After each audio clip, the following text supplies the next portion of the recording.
هل أتاك حديث الغاشية وجوه يومئذ خاشعة عاملة ناصبة تصلى نارا حامية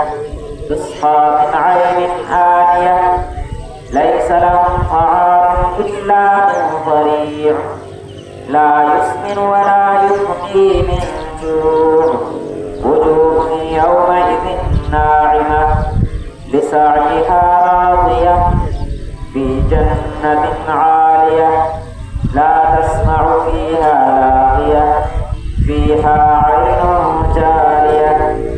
فيها سرور مرفوعة وأكواب موضوعة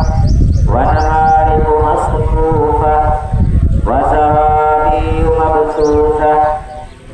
أفلا ينظرون إلى الإبل كيف خلقت وإلى السماء كيف رفعت وإلى الجبال كيف نصبت وإلى الأرض كيف سطحت فذكر إنما أنت مذكر لست عليهم بمسيطر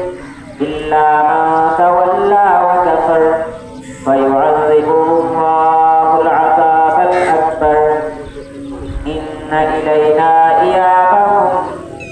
ثم إن علينا حسابهم